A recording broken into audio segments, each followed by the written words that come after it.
I texted the family group chat, my surgery's on the 15th, just need someone to drive me home. My sister replied, LOL. You really thought we'd miss Cabo for that?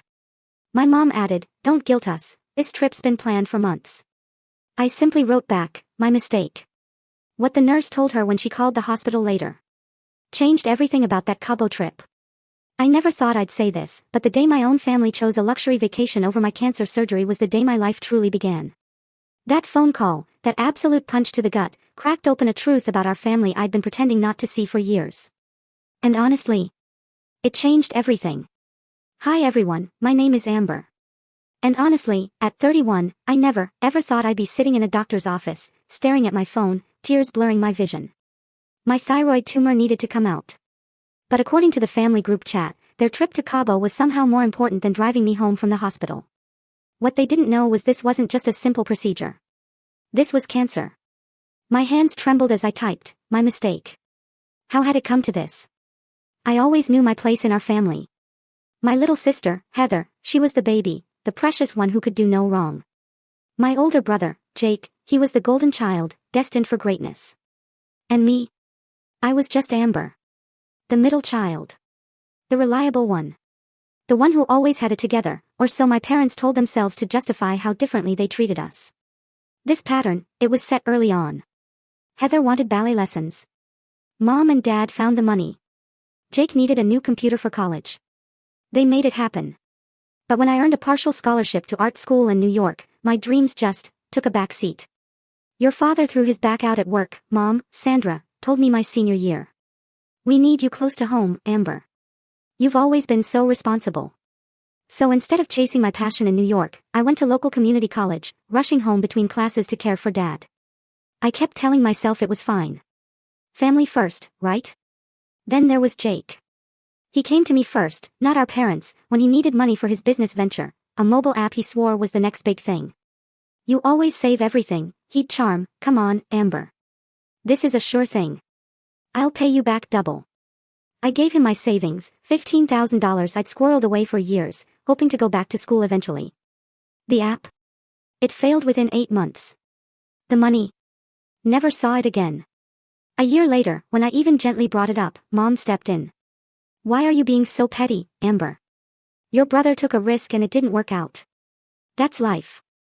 You don't need to make him feel worse. No one ever seemed concerned about how I felt. Heather was more subtle, but just as draining.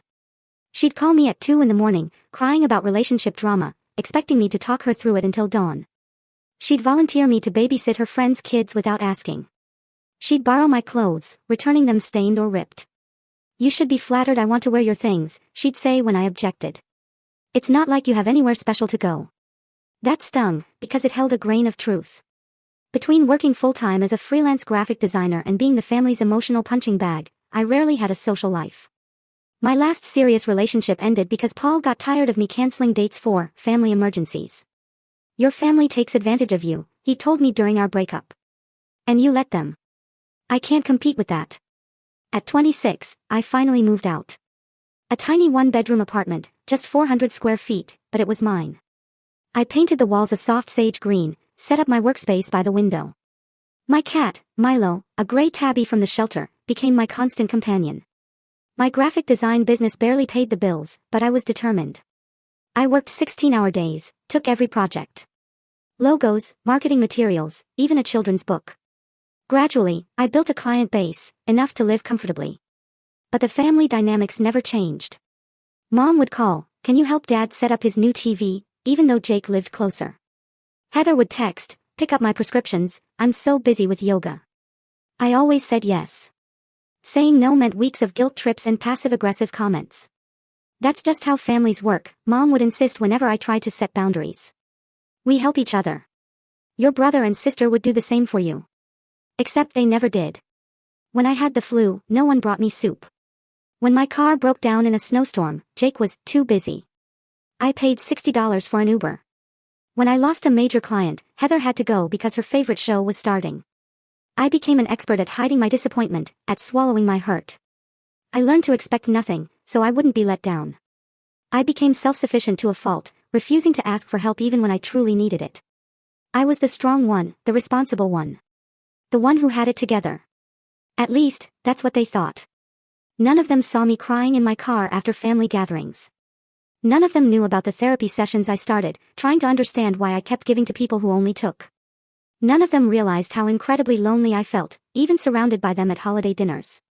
"You're so lucky to be so independent," my mother once told me at Thanksgiving, as I washed dishes alone while everyone else watched football. "Heather and Jake still need so much guidance." I wanted to throw a plate against the wall and scream, "I need guidance, too. I need support. I need someone to put me first just once." But I smiled and nodded, because that's what Amber did. Amber kept the peace. Amber didn't make waves. Until the day I found the lump in my throat. And everything changed. It was a Tuesday night in April. I'd been working 14 hours straight, hunched over my drawing tablet. When I finally stood to stretch, I caught my reflection in the window. The setting sun cast a strange shadow, highlighting a small but visible bulge on the right side of my neck. I touched it. A firm lump, just below my Adam's apple. I swallowed, and it moved. "It's probably nothing," I told Milo, who watched me with his unblinking green eyes. "Just a swollen gland from being tired." But in the following days, I noticed other things. Constant exhaustion, even after 8 hours of sleep. Sometimes I had to swallow twice to get food down. My voice sounded raspier on client calls. After a week, I made an appointment with my doctor. I didn't tell my family. Why worry them over nothing? Besides, Mom was busy planning Heather's birthday. Dad was focused on Jake's job interview. Dr. Melissa Carter was kind, no nonsense. She examined the lump. "How long has this been here, Amber?" she asked. "About a week, but it could have been longer." She listened to my symptoms, then looked me directly in the eyes. "I want to send you for an ultrasound and blood work. It could be several things, but with a thyroid nodule of this size, we need to rule out anything serious." Serious. The word hung in the air. I wanted to ask if she meant cancer, but I couldn't. "Is there someone who can come with you to these appointments?" she asked gently. I thought about my family. Mom making it about her stress. Heather offering useless wellness tips. Jake awkwardly patting my shoulder before changing the subject. "No," I said. "I'll be fine on my own." The ultrasound was scheduled for Monday. I lay on the table, the cold gel making me shiver. The technician's face was professionally neutral. "Your doctor will receive the results in a few days," was all she said. Then came the blood work. 5 vials. I sat alone in the waiting room, drinking apple juice, wondering what was happening inside me. 3 days later, Dr. Carter called me personally. "Amber, I'd like you to come in to discuss your results. Would tomorrow morning work for you?" I knew then. It wasn't good news. Doctors don't call personally with *normal results. That night, I barely slept. By morning, I'd convinced myself of the worst. Dr. Carter confirmed my fears. "The ultrasound shows a 4-centimeter nodule on your right thyroid lobe," she explained, showing me the grainy black and white images. "Your blood work indicates some thyroid dysfunction. Given the size and appearance, we need to do a biopsy to determine if it is cancerous." Cancer. I finally said the word out loud. "You think I have cancer?"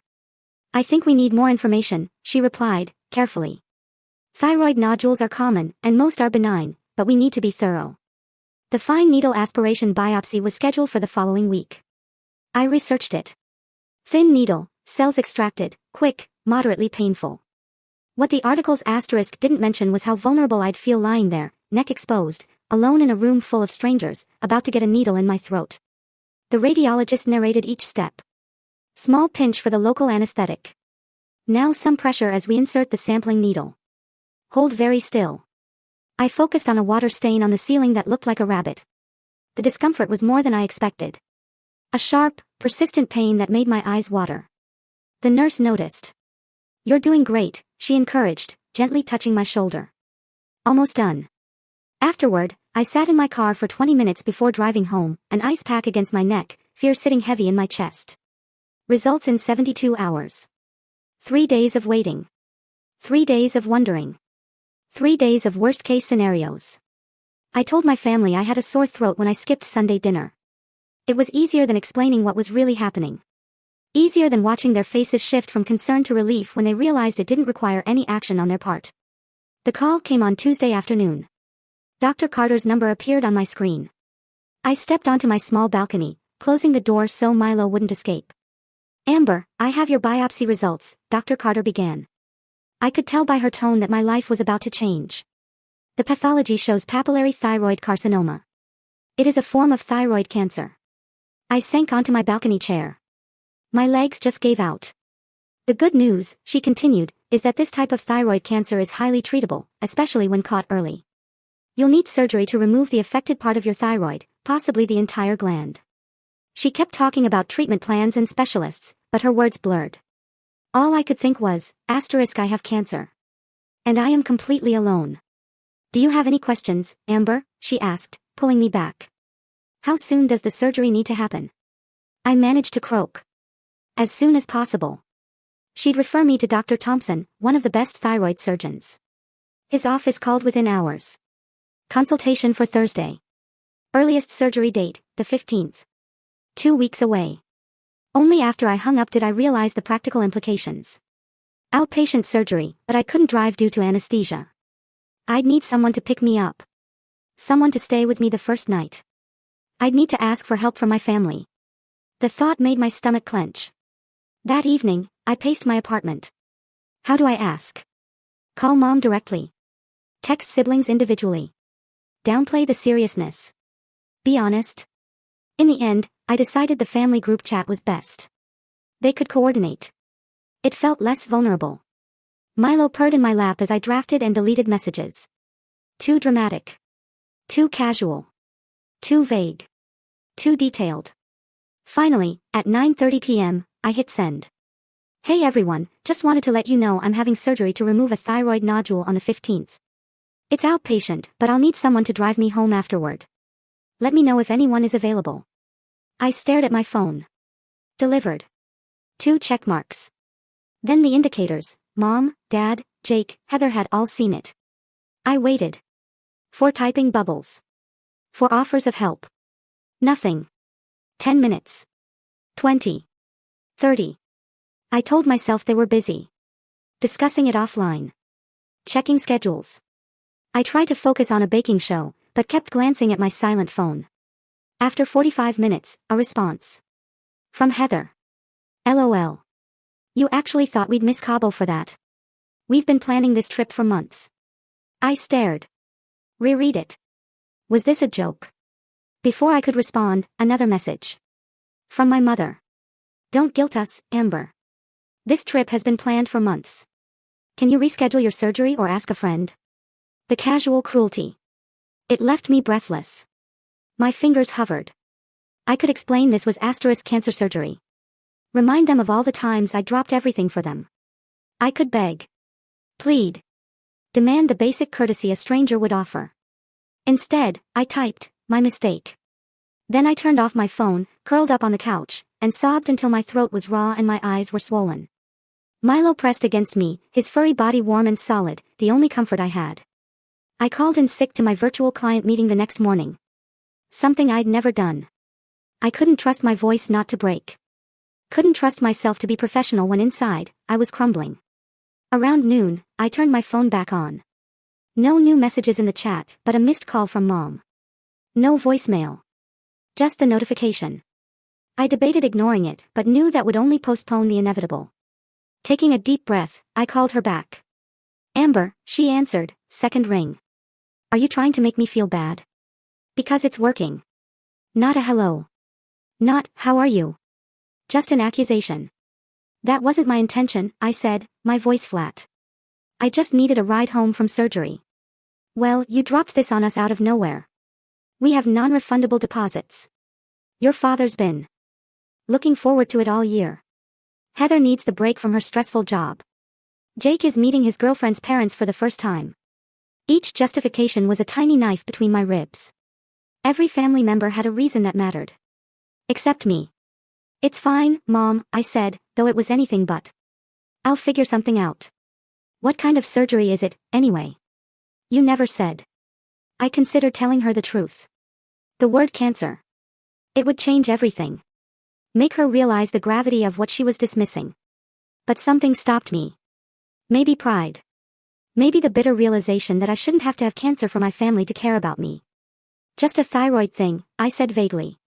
Nothing major. See? You'll be fine. You always are. That's what I love about you, Amber. You're so self-sufficient. After we hung up, I stared at my phone. When had self-sufficiency become a justification for abandonment? I scrolled through my contacts. My friend circle had dwindled over the years. The few I had were out of state, or had young kids. I called Mrs. Patel, my neighbor, who'd agreed to check on Milo. She was a kind 72-year-old widow. "I'm so sorry, dear," she said. "I would help if I could, but I don't drive anymore." I reached out to an old coworker, a cousin. Everyone had reasons. After exhausting all options, I researched medical transportation services. They were expensive, $300 for a simple pickup and drop-off. But it was my only option. I booked it, putting it on a credit card already strained from medical bills my insurance didn't fully cover. That night, a text from Jake. First direct communication from him since my announcement. "Hey, sorry about the surgery thing. Bad timing with Cabo and all. You need anything before we leave?" It was the closest thing to concern any of them had shown, but it missed the mark entirely. He could offer to pick up groceries before * their trip, but not change his plans for * my medical crisis. "I'm all set," I replied. "Have fun in Cabo." He sent back a thumbs up emoji. No further questions. The next day, Heather posted in the family chat about her new swimsuit for the trip, a selfie from the dressing room. Mom responded with heart eyes emojis. Dad commented she'd be the prettiest girl on the beach. No one mentioned my surgery. Or asked how I was doing. It was like my medical crisis was an inconvenient footnote, quickly acknowledged, and then forgotten in favor of vacation plans. I muted the chat. I couldn't bear the excited vacation countdown messages. The distance I'd always felt from my family now seemed like a vast, unbridgeable chasm. I'd spent years telling myself that blood was thicker than water, that family was everything. Now I wondered if I'd been lying to myself all along. With less than 2 weeks until surgery, I threw myself into preparations. If I was doing this alone, I would be as prepared as humanly possible. I deep cleaned my apartment, scrubbed the bathroom, changed to my softest sheets. Organized my kitchen so everything was within easy reach. I read that reaching and lifting would be restricted. I moved essential items from high shelves to counter level. Next, food. Applesauce, yogurt, instant mashed potatoes, soup, ice cream, popsicles. My fridge and freezer were stocked. I cooked and froze soft meals. I set up a recovery station next to my couch, tissues, lip balm, throat lozenges, a bell in case Mrs. Patel needed to get my attention, a small whiteboard and marker in case my voice was affected. The pharmacy was next. Pain meds, extra gauze, medical tape, throat sprays, cold packs. The pharmacist raised an eyebrow. "Big surgery coming up?" he asked. I just nodded. "Good luck," he said kindly. "Make sure whoever is taking care of you knows when to give the medications." I just smiled weakly. I emailed clients, explaining I'd be unavailable for a week. Most were understanding. One was frustrated. I worked overtime, staying up until 2 a.m. for several nights, meeting deadlines. It was exhausting, but better than losing clients or income one desperately needed, especially with mounting medical bills. Mrs. Patel agreed to check on Milo twice daily, give him his meds. I wrote detailed instructions. Even recorded myself calling his name so she could play it if he seemed lonely. "You think of everything," she said. "But who is thinking of you, dear?" I didn't have an answer. The day before my consultation with Dr. Thompson, Mom called again. "Just checking in before we leave tomorrow," she chirped. "We'll be gone for 10 days. Jake's watching the house, but he'll be staying at his girlfriend's most nights. Oh, and we're turning off our international data, so we'll only be on Wi-Fi at the resort. I'll send lots of pictures." She didn't mention my surgery once during the 5-minute call. When I hung up, I wondered if they'd forgotten entirely, or if they were deliberately avoiding the subject to minimize their guilt. The consultation with Dr. Thompson was sobering. He was a tall man with silver hair and a direct manner I appreciated. He explained the procedure in detail, using diagrams. "Based on the size and nature of your tumor, we will likely need to remove the entire right lobe of your thyroid, and possibly the left as well, depending on what we find during surgery." He explained the risks: damage to the laryngeal nerves, affecting my voice. Bleeding. Infection. Lifelong thyroid replacement hormones. "Do you have any questions?" he asked. I had dozens, but one took precedence. "How bad is the recovery?" "I'll be managing it alone." His eyebrows rose slightly. "Alone?" That is not ideal. The first 24 to 72 hours are the most critical. You will be weak from anesthesia, in pain, and there is a small risk of post-operative bleeding that would require immediate medical attention. Is there absolutely no one who can stay with you? The judgment in his tone, however slight, made me defensive. I've made arrangements, I said, not mentioning the elderly neighbor or the medical transport I could barely afford. Dr. Thompson didn't look convinced, but he continued. You will need to sign an informed consent form. Since you don't have anyone accompanying you today, I will need you to read it carefully and ask any questions now. I signed the papers with a steady hand, though inside, I felt anything but. This was really happening. Cancer surgery. Alone. As I was leaving, the nurse assisting Dr. Thompson, Christine, followed me into the hallway. Amber, she said quietly. I couldn't help overhearing that you don't have support for your recovery. I want you to have my direct number. If you have any concerns after surgery, day or night, please call me. Her kindness nearly broke me. I took the card, blinking rapidly to keep tears at bay. Thank you, I managed. Is there really no family member or friend who could be notified about the severity of your condition? She pressed gently.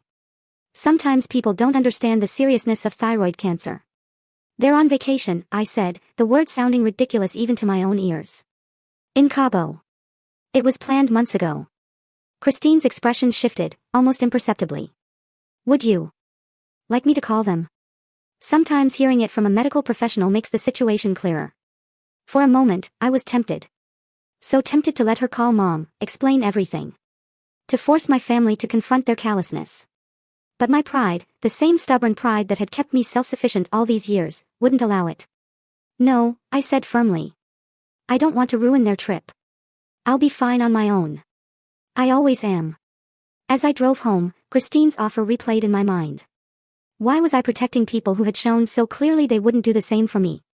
Why was I still, even now, putting their happiness above my own well-being? I didn't have answers. Only the familiar ache of being the responsible one, the strong one, the one who never needed anything, even when I needed everything. The morning of my surgery arrived with a spectacular sunrise, pink and gold streaks painting the sky. I'd been up since 4 a.m., too anxious to sleep. At 5:30, I was dressed in loose, comfortable clothes.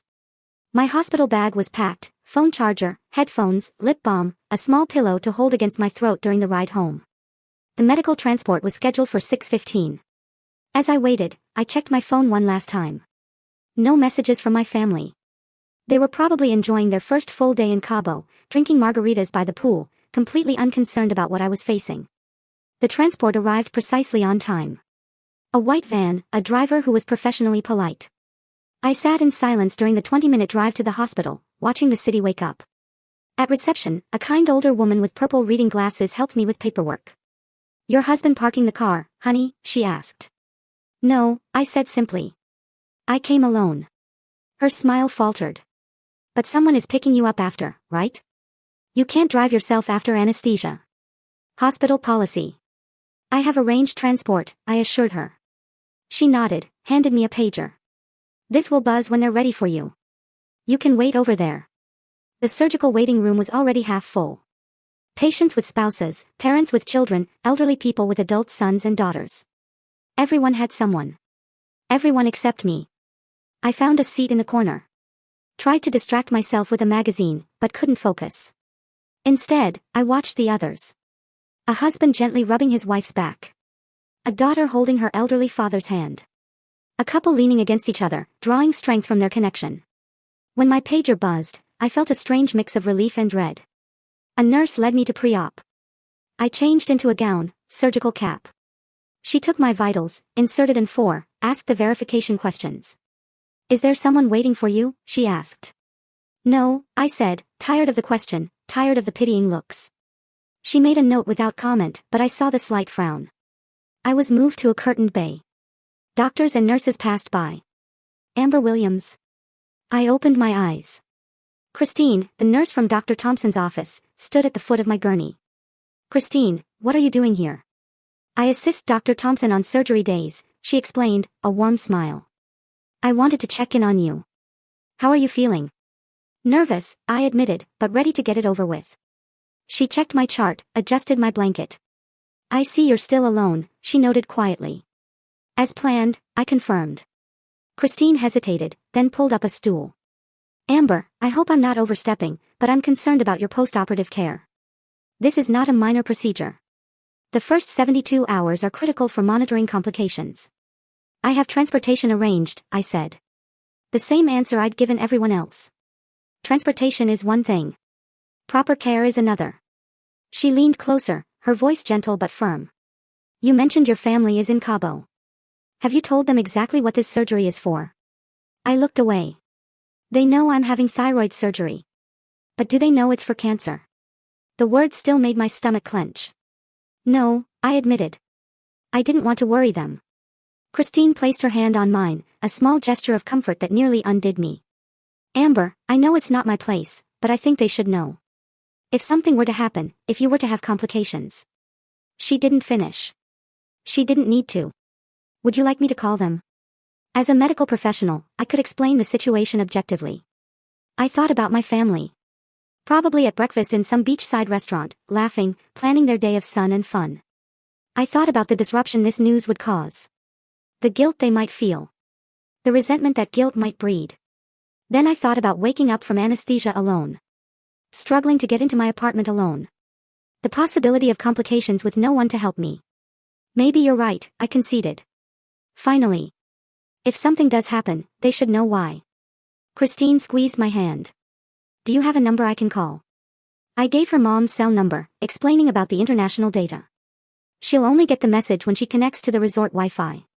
I'll make sure she understands the situation, Christine promised. Now, try to relax. Dr. Thompson is the best, and I'll be right there in the operating room with you. As she walked away, I felt a strange lightness. Whatever happened next, at least I wouldn't be carrying the burden of secrecy anymore. A series of medical personnel visited me. The anesthesiologist. A surgical resident. Dr. Thompson himself. And then it was time. They wheeled me into the operating room. Cold. Brightly lit. Intimidating equipment. The team worked efficiently. Monitors. IVs. The anesthesiologist placed a mask over my face. Take deep breaths, Amber, he instructed. Count backward from 10. I managed to reach 7 before darkness claimed me. Meanwhile, in a quiet corner of the pre-op area, Christine was making the call that would change everything. Hello, Mrs. Williams. My name is Christine Reyes. I am a nurse at Memorial Hospital working with Dr. Thompson. I am calling about your daughter, Amber. In a beachside resort thousands of miles away, Sandra Williams excused herself from the breakfast table, annoyed at the interruption to her vacation. She had no idea that what she was about to hear would make her abandon the beach chair she'd claimed at 7 a.m., the snorkeling excursion, the 5-star dinner reservation that had required a 2-month waiting list. What do you mean, cancer? Sandra's voice echoed in the resort hallway. She never said anything about cancer. Christine's voice was professionally calm but firm. Amber has papillary thyroid carcinoma. Dr. Thompson is removing the tumor and likely her entire thyroid gland as we speak. This is a serious procedure with potential complications, including damage to the laryngeal nerves which control the voice box, and a risk of post-operative bleeding. But she said it was just a minor procedure. That she just needed a ride home. Sandra protested weakly.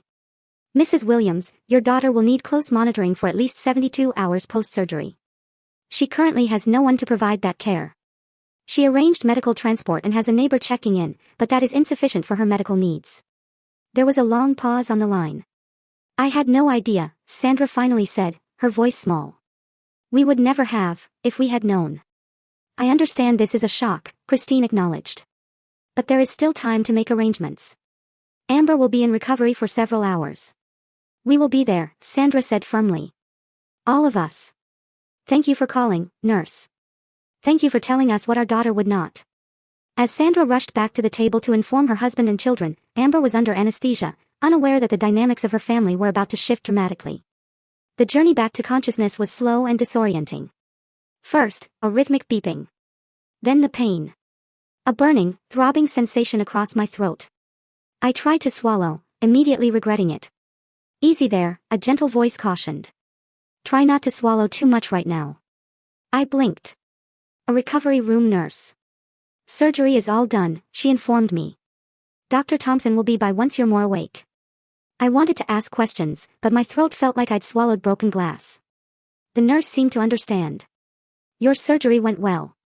They removed the entire thyroid, but were able to preserve the parathyroid glands and the laryngeal nerves. You're going to be just fine. I gave a tiny nod, which sent another wave of pain through my neck. I'll get you some ice chips for your throat, she said, patting my hand. As my senses slowly returned, I became aware of a warm pressure on my right hand. Someone was holding it. I turned my head slightly, wincing, and saw a figure slumped in a chair beside my bed, head resting on the edge of the mattress. It took my foggy brain moments to process.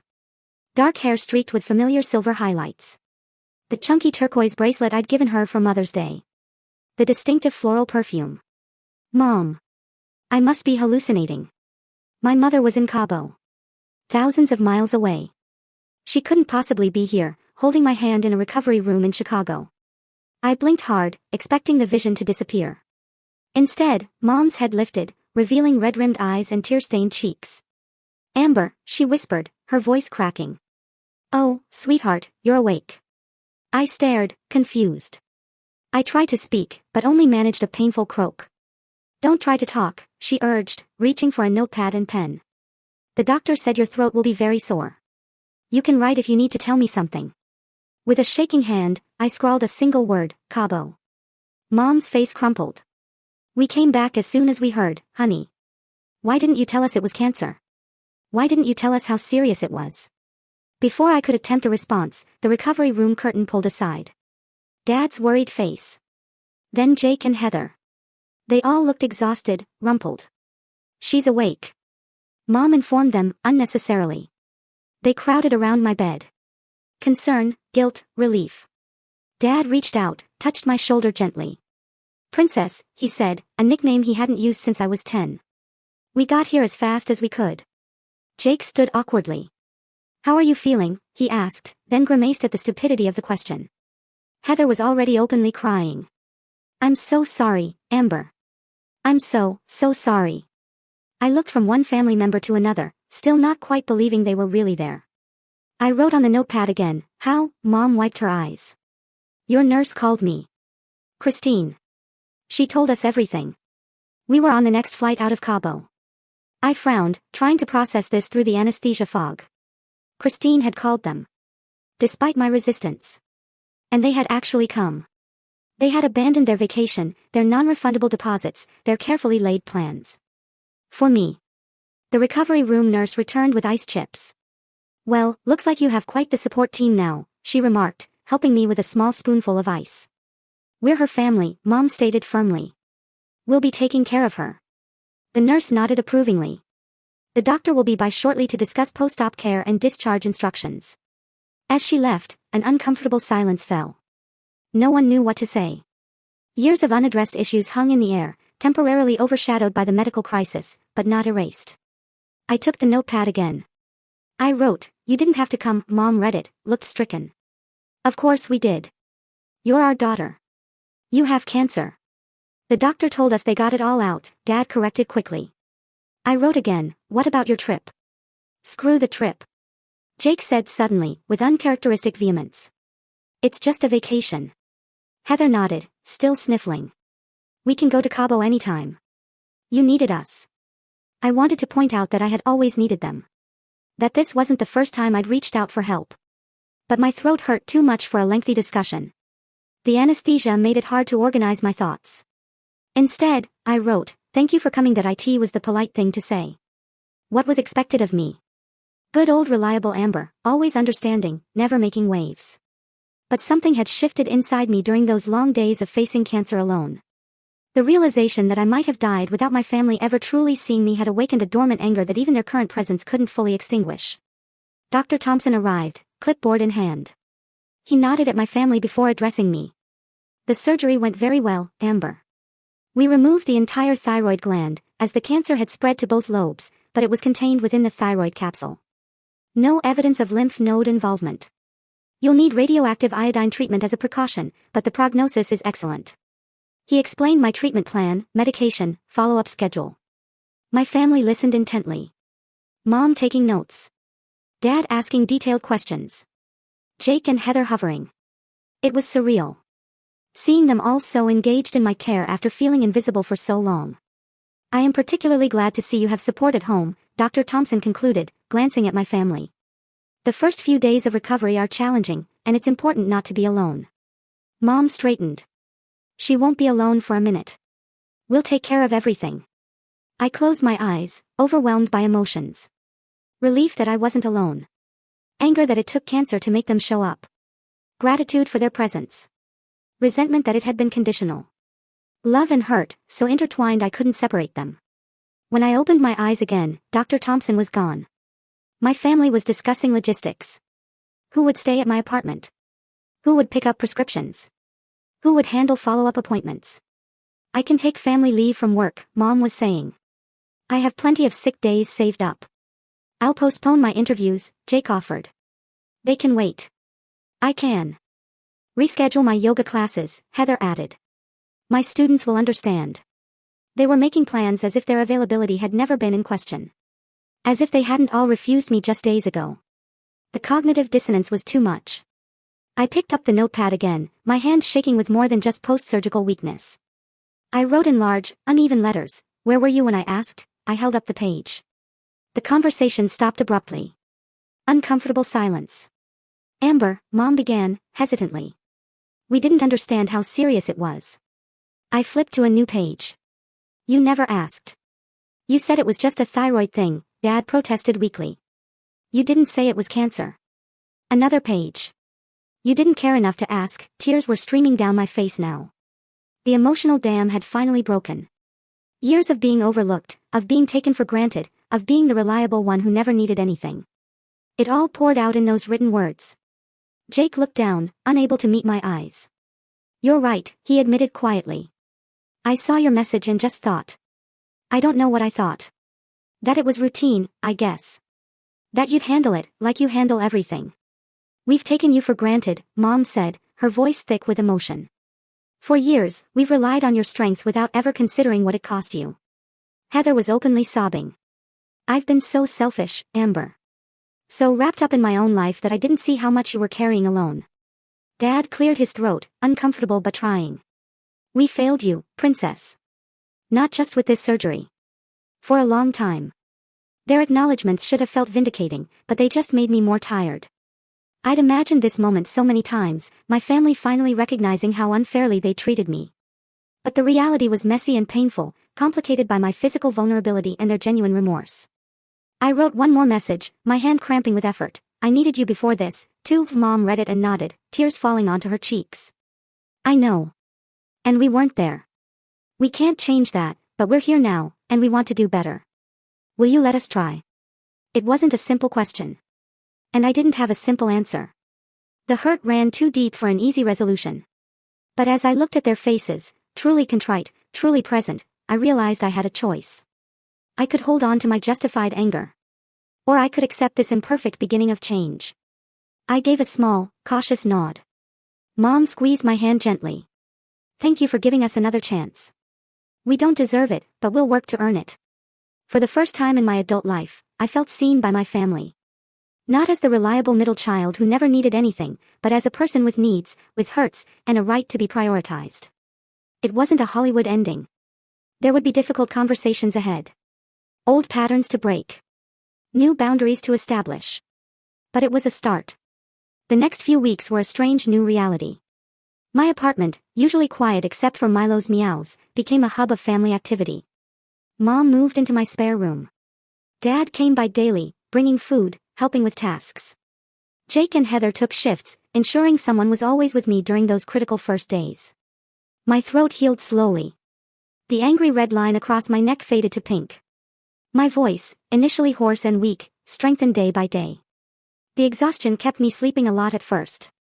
But as my energy returned, so did the need for conversations too long delayed.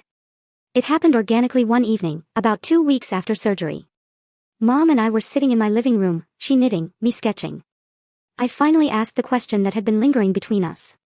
Why did it take something this serious for you to see me? Mom's hands stilled. I think, she said slowly, choosing her words, we fell into roles a long time ago. Heather was the baby who needed protection. Jake was the son who needed guidance. And you were the one who had it together. The one who didn't need us. I always needed you, I said, my voice still slightly raspy. Just because I didn't fall apart doesn't mean I wasn't struggling. Mom nodded, her eyes filling. I know that now. I think part of me knew it then, too. But acknowledging it would have meant admitting how unfair we were being, how much we were taking from you without giving back. She set her knitting aside. Your father and I have been talking a lot about this. About how we've treated you differently. It wasn't right, and there's no excuse. But if you're willing to hear it, I'd like to explain some things. Not to justify, just to understand. I nodded, bracing myself. When you were born, you were such an easy baby. So self-sufficient. Even then, you'd play happily by yourself. Rarely cried. Hit all your milestones early. We marveled at how independent you were. Then came Jake, who was colicky and demanding. And later Heather, who was premature and needed extra care. She twisted her wedding ring. Somehow, we started seeing your self-sufficiency not as a quality to nurture, but as permission to focus elsewhere. When you handled things on your own, we felt proud rather than concerned. We mistook your competence for invulnerability. It was a revelation. Hearing her articulate what I had felt but never fully understood. My strength had become my weakness in our family dynamic. I'm not invulnerable, I said quietly. I've been drowning for years. I know, Mom acknowledged, reaching for my hand. And I'm so sorry we didn't see it. Or worse, that we saw glimpses but looked away because it was easier. That conversation opened a floodgate. Over the following days, similar discussions happened with Dad, with Jake, with Heather. Sometimes heated. Sometimes tearful. Always necessary. I spoke my truth without filtering it to spare their feelings. Something I'd never allowed myself before. I gave you my savings, I reminded Jake during one particularly difficult conversation. $15,000 that I was saving for art school. You never paid it back. Never even acknowledged what it cost me. Jake, to his credit, didn't become defensive. I took advantage of you, he admitted. I knew you wouldn't say no. I've been thinking about it a lot, and I want to make it right. He presented me with a repayment plan. Modest monthly installments that would eventually return my money with interest. It wasn't a quick fix, but it was acknowledgement and accountability. Which meant more than the money itself. Heather and I had our moment of reckoning while she was driving me to a follow-up appointment. I've been jealous of you, she confessed, surprising me. You're so capable, so put together. I always felt like the mess by comparison. I'm not put together, I told her. I'm just good at pretending. And everyone made it clear that's what was expected of me. She nodded. I'm trying to understand my role in all this. I think I liked having you as the responsible one because it let me off the hook. I could be the fun sister, the spontaneous one, while you handled the hard stuff. That's not fair to either of us, I pointed out. You're an adult. You should get to be responsible sometimes. And I should get to fall apart occasionally without the world ending. You're right, she agreed. I want to be someone you can rely on, Amber. I want to be a real sister, not just someone who takes. The final test of these new dynamics came 6 weeks after my surgery. When I received my pathology report following the radioactive iodine treatment, I asked my family to come to my apartment for the discussion. They all arrived promptly, faces anxious but supportive. We sat in my small living room as I opened the envelope. No evidence of residual cancer, I read aloud, relief washing over me. Regular monitoring recommended, but prognosis excellent. The collective exhale was audible. Mom wiped away tears. Dad squeezed my shoulder. Jake and Heather exchanged relieved glances. We should celebrate. Heather suggested. Maybe dinner at that Italian place you like. Actually, I said, gathering my courage. I wanted to talk to you all about something else first. I told them about the art school in New York that still interested me. About how I'd been researching online programs that would allow me to earn my degree while maintaining my freelance business.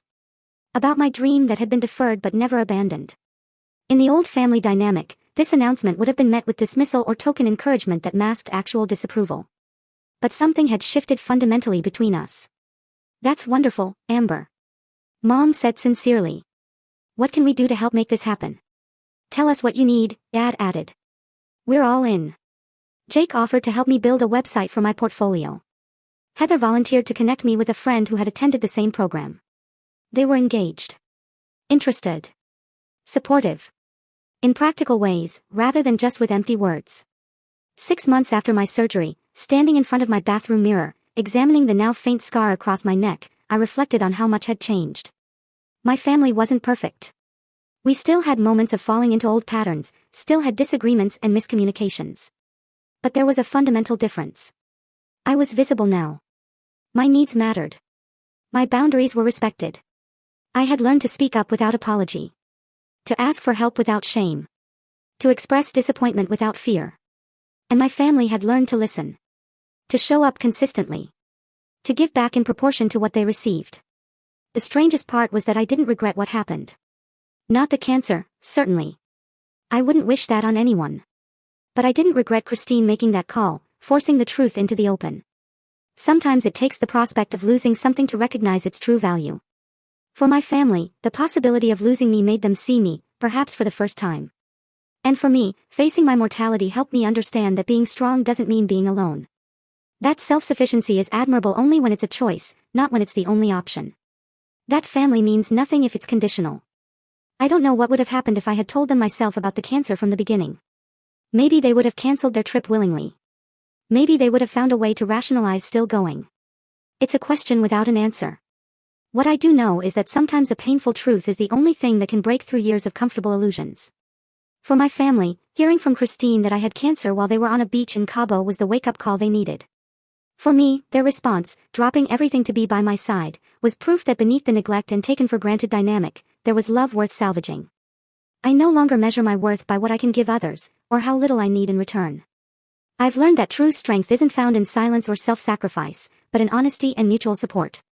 Sometimes letting people see your vulnerability is the bravest thing you can do. I don't regret that phone call.